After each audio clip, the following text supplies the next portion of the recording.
Hello दोस्तों, कैसे हैं आप सभी। आज जिस कहानी को लेकर हम आए हैं वह प्रेमचंद जी के द्वारा लिखी गई कहानी है ईदगाह। तो शुरू करते हैं कहानी। रमजान के पूरे 30 रोजों के बाद ईद आई है। कितना मनोहर, कितना सुहावना प्रभाव है। वृक्षों पर अजीब हरियाली है, खेतों में कुछ अजीब रौनक है, आसमान पर कुछ अजीब लालिमा है। आज का सूर्य देखो, कितना प्यारा, कितना शीतल है, यानी संसार को ईद की बधाई दे रहा है।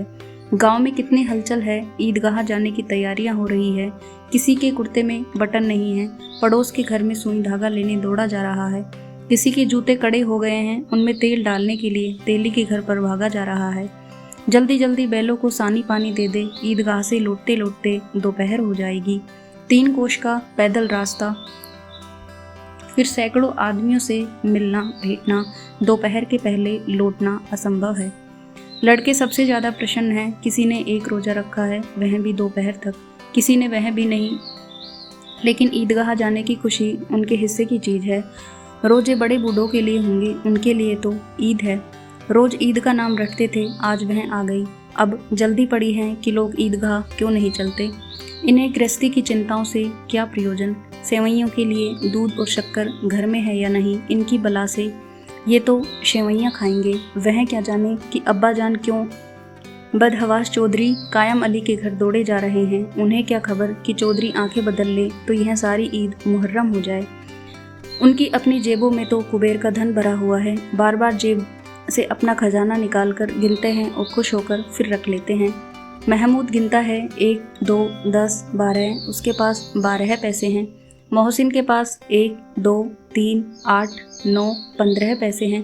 इन्हीं अनगिनत पैसों से अनगिनती चीज लाएंगे, खिलौने, मिठाइयाँ, बिगुल, गेंद और जाने क्या क्या।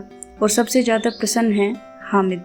वह 4-5 साल का गरीब सूरत दुबला पतला लड़का, जिसका बाप गत वर्ष हेजे की भेंट हो गया और माँ न जाने क्यों पीली होती होती एक दिन मर गई।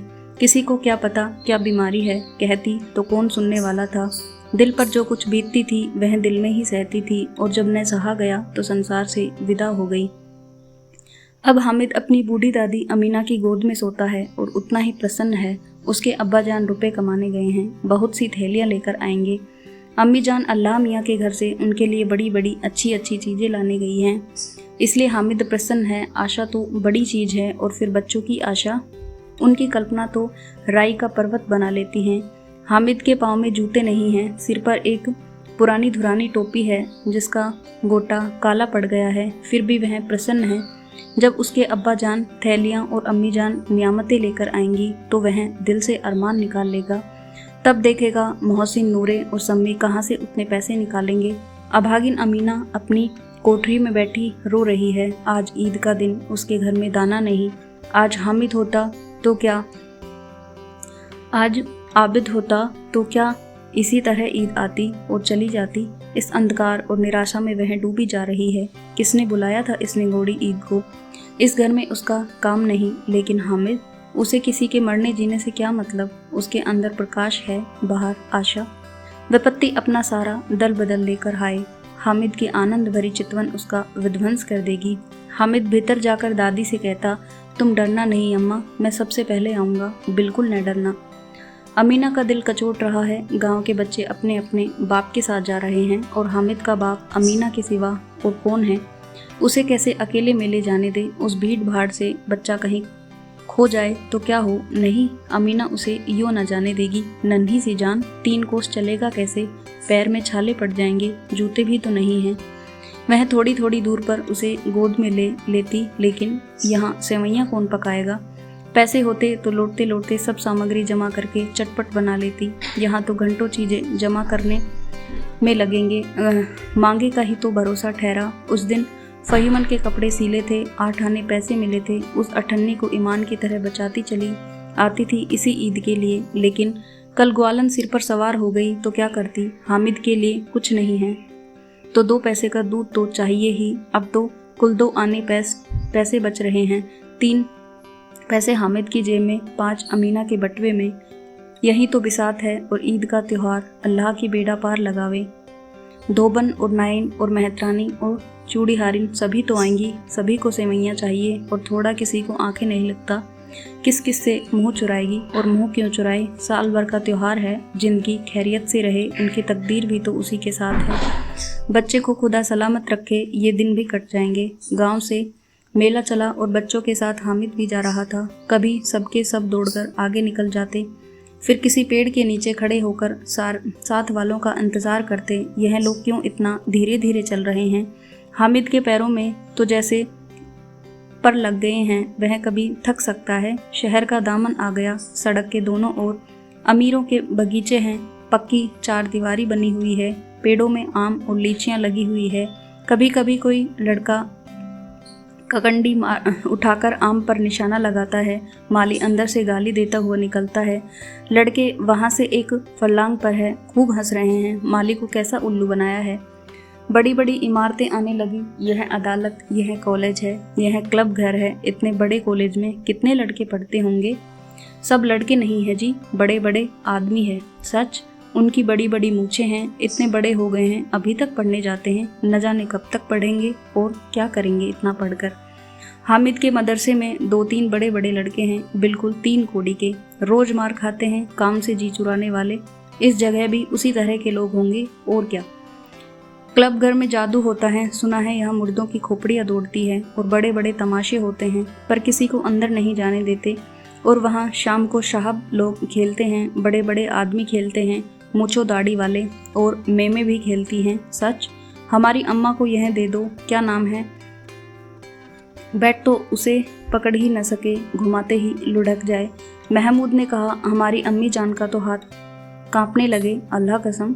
मोहसिन बोला, चलो, मनो आटा पीस डालती है, जरा सा बैट पकड़ लेंगी तो हाथ कांपने लगेंगे।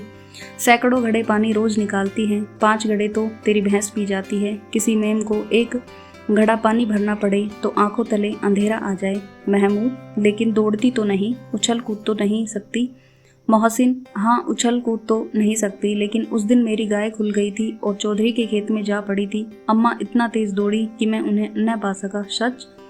आगे चले, हलवाइयों की दुकानें शुरू हुई, आज खूब सजी हुई थी। इतनी मिठाइयाँ कौन खाता है? देखो ना, एक एक दुकान पर मनो होंगी।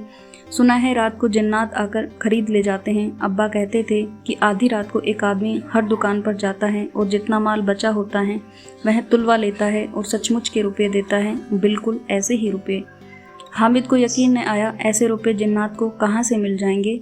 मोहसिन ने कहा, जिन्नात को रुपये की क्या कमी, जिस खजाने में चाहे चले जाए, लोहे के दरवाजे तक उन्हें नहीं रोक सकते। जनाब, आप हैं किस फेर में? फिर हीरे जवाहरात तक उनके पास रहते हैं, जिससे खुश हो गए उसे टोकरो जवाहरात दे दिए। अभी यहीं बैठे हैं, 5 मिनट में कलकत्ता पहुंच जाए। हामिद ने फिर पूछा, जन्नात बहुत बड़े बड़े होते हैं? मोहसिन, एक एक सिर आसमान के बराबर होता है जी। जमीन पर खड़ा हो जाए तो उसका सिर आसमान से जा लगे, मगर चाहे तो एक लोटे में घुस जाए। हामिद, लोग उन्हें कैसे खुश करते होंगे? कोई मुझे ये मंत्र बता दे तो एक जिन को खुश कर लूं। मोहसिन, अब यह तो मैं नहीं जानता, लेकिन चौधरी साहब के काबू में बहुत से जिन्नात हैं।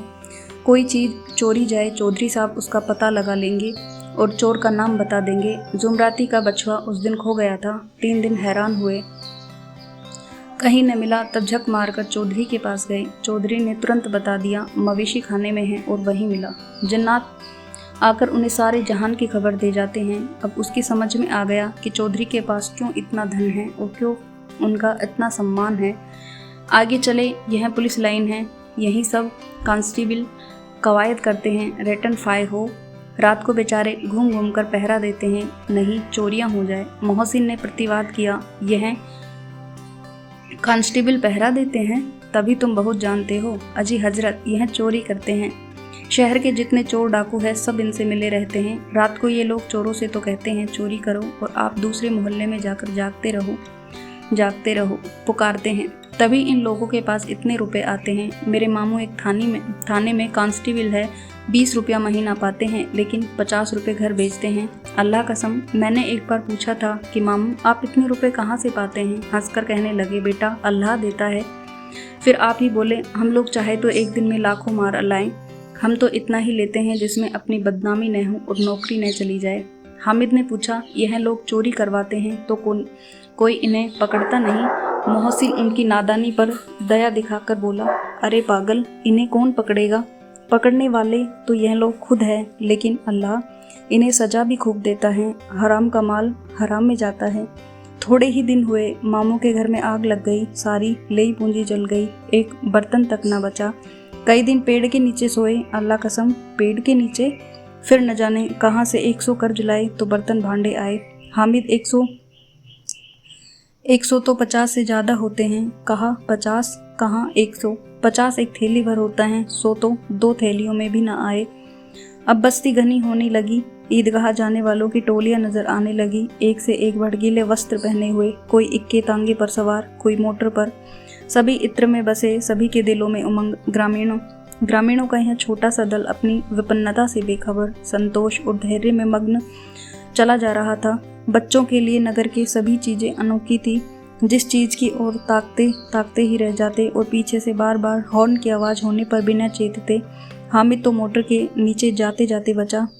सहसा ईदगाह नजर आई। ऊपर इमली के घने वृक्षों की छाया है, नीचे पक्का फर्श है जिस पर जाजम बिछा हुआ है और रोजेदारों की पंक्तियां एक के पीछे एक न जाने कहां तक चली गई है। पक्की जगत के नीचे तक, जहां जाजम भी नहीं है। नए आने वाले आकर पीछे की कतार में खड़े हो जाते हैं। आगे जगह नहीं है। यहाँ कोई धन और पद नहीं देखता। इस्लाम की निगाह में सब बराबर है। इन ग्रामीणों ने भी वजू किया और पिछली पंक्ति में खड़े हो गए। कितना सुंदर संचालन है, कितनी सुंदर व्यवस्था। लाखों सिर एक साथ सिजदे में झुक जाते हैं, फिर सबके सब एक साथ खड़े हो जाते हैं, एक साथ झुकते हैं और एक साथ घुटनों के बल बैठ जाते हैं। कई बार यही क्रिया होती है जैसे बिजली की लाखों बत्तियां एक साथ प्रदीप्त हो और एक साथ बुझ जाए, और यही क्रम चलता रहा। कितना अपूर्व दृश्य था जिसकी सामूहिक क्रियाएं, विस्तार और अनंतता हृदय को श्रद्धा, गर्व और आत्मानंद से भर लेती थी। मानो भ्रातृत्व का एक सूत्र इन समस्त आत्माओं को एक लड़ी में पिरोए हुए हैं। नमाज खत्म हो गई है, लोग आपस में गले मिल रहे हैं। तब मिठाई और खिलौनों की दुकान पर धावा होता है। ग्रामीणों का यह दल विषय में बालकों से कम उत्साही नहीं है। यह देखो हिंडोला है, 1 पैसे देकर चढ़ जाओ। कभी आसमान पर जाते हुए मालूम होंगे, कभी जमीन पर गिरते हुए। यह चरखी है, लकड़ी के हाथी, घोड़े, ऊंट छड़ों में लटके हुए हैं। 1 पैसा देकर बैठ जाओ और 25 चक्करों का मजा लो। महमूद और मोहसिन और नूरे और सम्मी इन घोड़ों और ऊंटों पर बैठते हैं। हामिद दूर खड़ा है। 3 ही पैसे तो हैं उसके पास। अपने कोष का 1/3 जरा सा चक्कर खाने के लिए नहीं दे सकता। सब चरखियों से उतरते हैं। अब खिलौने लेंगे। इधर दुकानों की कतारें लगी हुई है। तरह तरह के खिलौने हैं, सिपाही और गुजरिया, राजा और वकील, भिस्ती और धोबिन और साधु। वाह कितने सुंदर खिलौने हैं। अब बोला ही चाहते हैं। महमूद सिपाही लेता है, खाकी वर्दी और लाल पगड़ी वाला, कंधे पर बंदूक रखे हुए मालूम होता है, कभी कवायद किए चले जा रहा है। मोहसिन को भिस्ती पसंद आया। कमर झुकी हुई है, ऊपर मशक रखे हुए हैं। मशक का मुंह एक हाथ से पकड़े हुए हैं। कितना प्रसन्न है, शायद कोई गीत गा रहा है। बस मशक से पानी उड़ेलना ही चाहता है। नूरे को वकील से प्रेम है। कैसी विद्मता है उसके मुख पर। काला चोगा, नीचे सफेद अचकन, अचकन के सामने की जेब में घड़ी, सुनहरी जंजीर, एक हाथ में कानून का पोथा लिए हुए मालूम होता है अभी किसी अदालत से जिरह या बहस किए चले आ रहे हैं। यह सब 2-2 पैसे के खिलौने हैं। हामिद के पास कुल 3 पैसे हैं। इतने महंगे खिलौने वह कैसे ले? खिलौना कहीं हाथ से छूट पड़े तो चूर चूर हो जाए, जरा पानी पड़े तो सारा रंग घुल जाए। ऐसे खिलौने लेकर वह क्या करेगा, किस काम के? मोहसिन कहता है, मेरा बिस्ती रोज पानी दे जाएगा सांझ सवेरे। महमूद और मेरा सिपाही घर का पहरा देगा। कोई चोर आएगा तो फौरन बंदूक से फेर कर देगा। नूरे और मेरा वकील खूब मुकदमा लड़ेगा। शम्मी और मेरी धोबिन रोज कपड़े धोएगी। हामिद खिलौनों की निंदा करता है, मिट्टी ही के तो हैं, गिरे तो चकनाचूर हो जाए, लेकिन ललचाई हुई आंखों से खिलौनों को देख रहा है और चाहता है कि जरा देर के लिए उन्हें हाथों में ले सकता। उसके हाथ अनायास ही लपकते हैं, लेकिन लड़के इतने त्यागी नहीं होते, विशेषकर जब अभी नया शौक है। हामिद ललचाता रह जाता है। खिलौने के बाद मिठाइयाँ आती हैं। किसी ने रेवड़ियाँ ली, किसी ने गुलाब जामुन, किसी ने सोहन हलवा। मज़े से खा रहे हैं। हामिद बिरादरी से पृथक है। अभागे के पास 3 पैसे हैं, क्यों नहीं कुछ लेकर खाता? ललचाई आंखों से सबकी ओर देखता है। मोहसिन कहता है, हामिद रेवड़ी ले जा, कितनी खुशबूदार है। हामिद को संदेह हुआ ये केवल क्रूर विनोद है, मोहसिन इतना उदार नहीं है, लेकिन यह जानकर भी वह उसके पास जाता है। मोहसिन दोनों से एक रेवड़ी निकालकर हामिद की ओर बढ़ाता है। हामिद हाथ फैलाता है, मोहसिन रेवड़ी अपने मुंह में रख लेता है। महमूद, नूरे और शमी खूब तालियां बजा बजा कर हंसते हैं। हामिद खिसिया जाता है। मोहसिन, अच्छा अब की जरूर देंगे हामिद, अल्लाह कसम ले जाओ। हामिद, रखे रहो, क्या मेरे पास पैसे नहीं हैं? सम्मी, 3 ही पैसे तो हैं, 3 पैसे में क्या क्या लोगे? महमूद, हमसे गुलाब जामुन ले जाओ हामिद। मोहसिन बदमाश है। हामिद, मिठाई कौन बड़ी नेमत है, किताब में इसकी कितनी बुराइयां लिखी है। मोहसिन, लेकिन दिल में कह रहे होंगे कि मिले तो खा ले, अपने पैसे क्यों नहीं निकालते? महमूद, हम समझते हैं इसकी चालाकी, जब हमारे सारे पैसे खर्च हो जाएंगे तो हमें ललचा ललचा कर खाएगा। मिठाइयों के बाद कुछ दुकानें लोहे की चीजें की, कुछ गिलट और कुछ नकली गहनों की। लड़कों के लिए यहाँ कोई आकर्षण न था, वे सब आगे बढ़ जाते हैं। हामिद लोहे की दुकान पर रुक जाता है। कई चिमटे रखे हुए थे, उसे ख्याल आया दादी के पास चिमटा नहीं है। तवे से रोटियां उतारती हैं तो हाथ जल जाता है। अगर वह चिमटा ले जाकर दादी को दे तो वह कितना प्रसन्न होगी, फिर उनकी उंगलियां कभी न जलेंगी।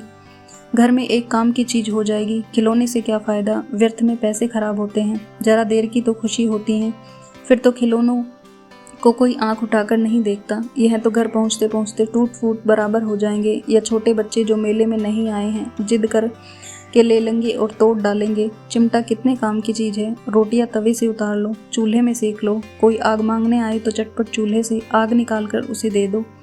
अम्मा बेचारी को कहाँ फुर्सत है कि बाजार आए, और इतने पैसे ही कहाँ मिलते हैं, रोज हाथ जला लेती हैं। हामिद के साथी आगे बढ़ गए हैं। सबील पर सबके सब शरबत पी रहे हैं। देखो सब कितने लालची हैं, इतनी मिठाइयाँ ली, मुझे किसी ने एक भी न दी। उस पर कहते हैं मेरे साथ खेलो, मेरा यह काम करो। अब अगर किसी ने कोई काम करने को कहा तो पूछूंगा, खाएं मिठाइयाँ, आप मुंह सड़ेगा, फोड़े फुंसियाँ निकलेंगी, आप ही जबान चटोरी हो जाएगी।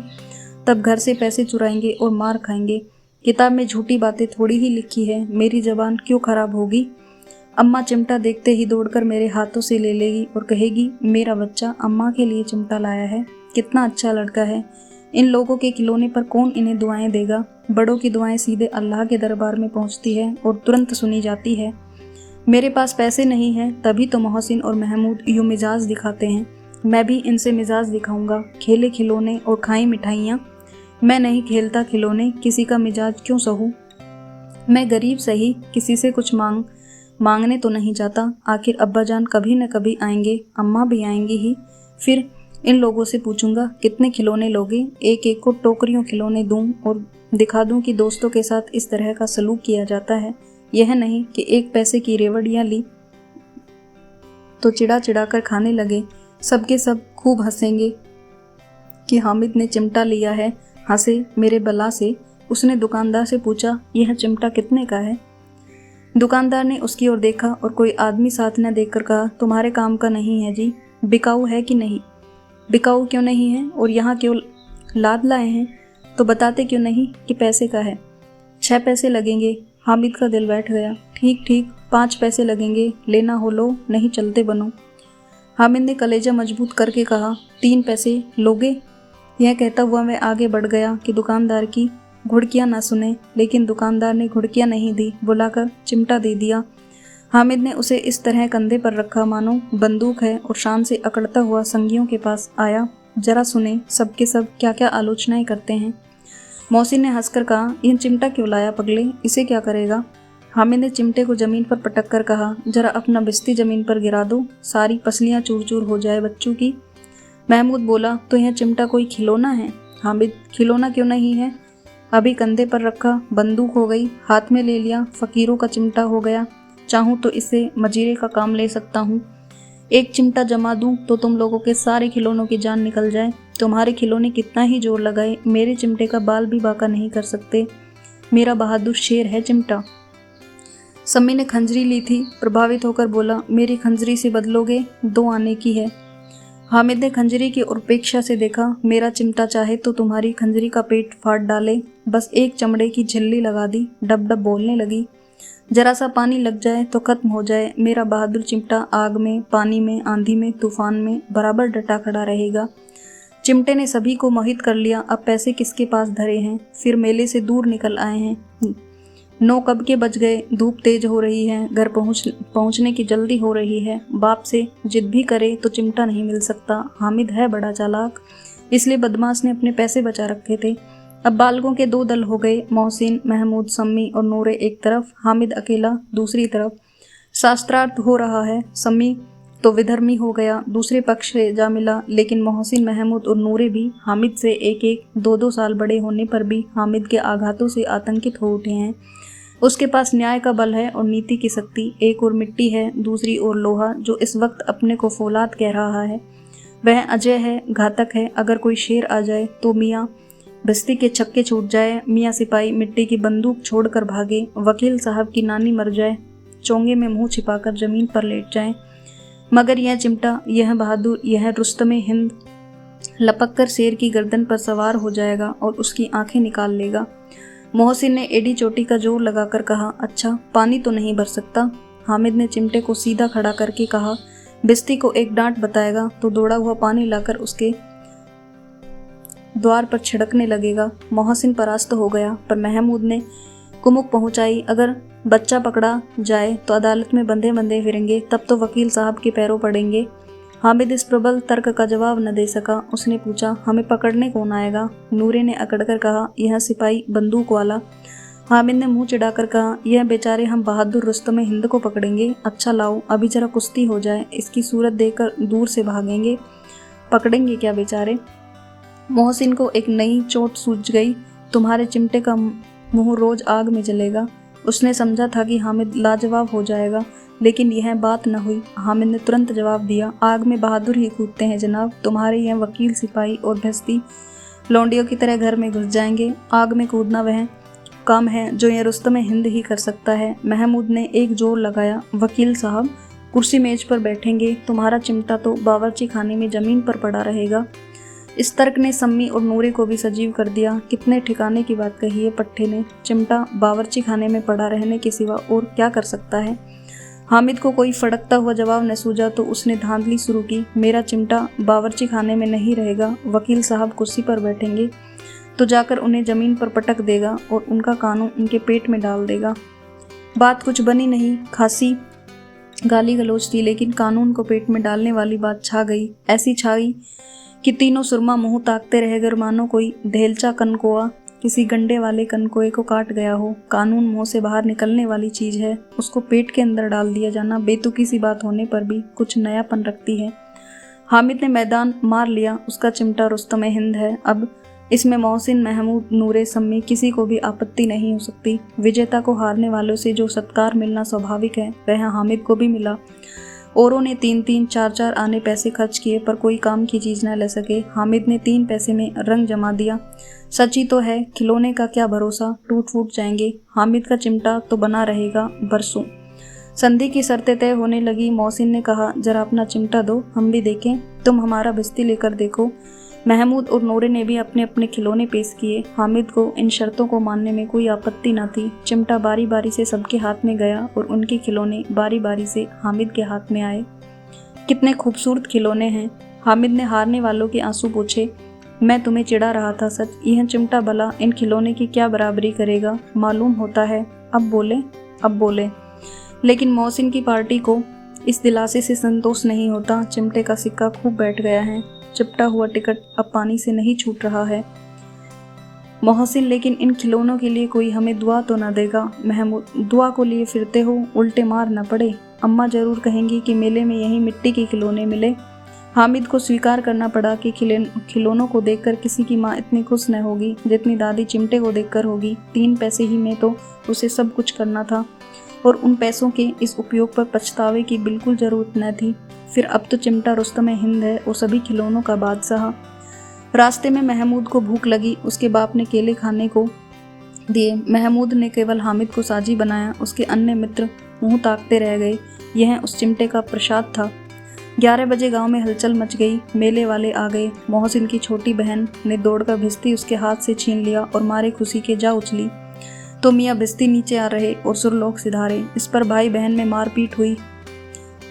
दोनों खूब रोए। उनकी अम्मा यह शोर सुनकर बिगड़ी और दोनों को ऊपर से 2-2 चांटे और लगाए। मियाँ नूरे के वकील का अंत उनके प्रतिष्ठानुकूल इससे ज़्यादा गौरवमय हुआ। वकील जमीन पर या ताक पर तो नहीं बैठ सकता, उसकी मर्यादा का विचार तो करना ही होगा। दीवार में खूंटियाँ गाड़ी गई, उन पर लकड़ी का एक पटरा रखा गया, पटरे पर कागज का कालीन बिछाया गया। वकील साहब राजा भोज की भांति सिंहासन पर विराजे। नूरे ने उन्हें पंखा झलना शुरू किया। अदालतों में खसकी टट्टियाँ और बिजली के पंखे रहते हैं, क्या यहाँ मामूली पंखा भी न हो? कानून की गर्मी दिमाग पर चढ़ जाएगी कि नहीं?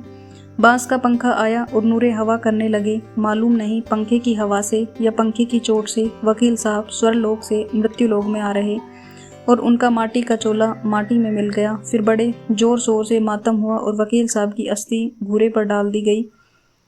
अब रहा महमूद का सिपाही, उसे चटपट गांव का पहरा देने का चार्ज मिल गया। लेकिन पुलिस का सिपाही कोई साधारण व्यक्ति तो नहीं जो अपने पैरों चले, वह पालकी पर चलेगा। एक टोकरी आई, उसमें कुछ लाल रंग के फटे पुराने चिथड़े बिछाए गए जिसमें सिपाही साहब आराम से लेटे।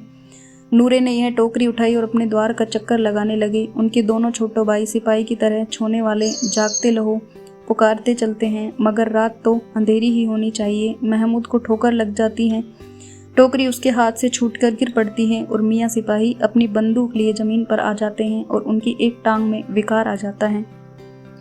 महमूद को आज ज्ञात हुआ कि वह अच्छा डॉक्टर है। उसको ऐसा मरहम मिल गया है जिससे वह टूटी टांग को आनन फानन जोड़ सकता है। केवल गुलर का दूध चाहिए। गुलर का दूध आता है, टांग जवाब दे देती है। शल्य क्रिया असफल हुई तब उसकी दूसरी टांग भी तोड़ दी जाती है। अब कम से कम एक जगह आराम से बैठ तो सकता है। एक टांग से तो न चल सकता था न बैठ सकता था। अब वह सिपाही सन्यासी हो गया है, अपनी जगह पर बैठा बैठा पहरा देता है। कभी कभी देवता भी बन जाता है। उसके सिर का झालरदार साफा खुरच दिया गया है। अब उसका जितना रूपांतर चाहो कर सकते हो। कभी कभी तो उसके बाट का काम भी लिया जा सकता है। अब मियाँ हामिद का हाल सुनिए। अमीना उसकी आवाज़ सुनते ही दौड़ी और उसे गोद में उठाकर प्यार करने लगी। सहसा उसके हाथ में चिमटा देखकर वह चौंकी। यह चिमटा कहा था? मैंने मोल लिया है। के पैसे में? 3 पैसे दिए। अमीना ने छाती पीट ली। यह कैसा बेसमझ लड़का है कि दोपहर हुआ, कुछ खाया न पिया, लाया क्या? चिमटा? सारे मेले में तुझे और कोई चीज़ न मिली जो यह लोहे का चिमटा उठा लाया? हामिद ने अपराधी भाव से कहा, तुम्हारी उंगलियां तवे से जल जाती थी इसलिए मैंने इसे लिया। बुढ़िया का क्रोध तुरंत स्नेह में बदल गया और स्नेह भी वह नहीं जो प्रगल्भ होता है और अपनी सारी कसक शब्दों में बिखेर लेता है। यह मूक स्नेह था, खूब ठोस रस और स्वाद से भरा हुआ। बच्चों में कितना त्याग, कितना सद्भाव और कितना विवेक है। दूसरों को खिलौने लेते और मिठाई खाते देखकर इसका मन कितना ललचाया होगा। इतना जब्त इससे हुआ कैसे? वहीं भी इस अपनी बुढ़िया दादी की याद बनी रही। अमीना का मन गदगद हो गया। और अब एक बड़ी विचित्र बात हुई, हामिद के इस चिमटे से भी विचित्र। बच्चे हामिद ने बूढ़े हामिद का पार्ट खेला था। बुढ़िया अमीना बालिका अमीना बन गई। वह रोने लगी, दामन फैलाकर हामिद को दुआएं देती जाती थी और आंसू की बड़ी बड़ी बूंदें गिराती जाती थी। हामिद इसका रहस्य क्या समझता? तो ये कहानी थी प्रेमचंद जी के द्वारा लिखी गई ईदगाह। इसी के साथ आप सभी का बहुत बहुत धन्यवाद।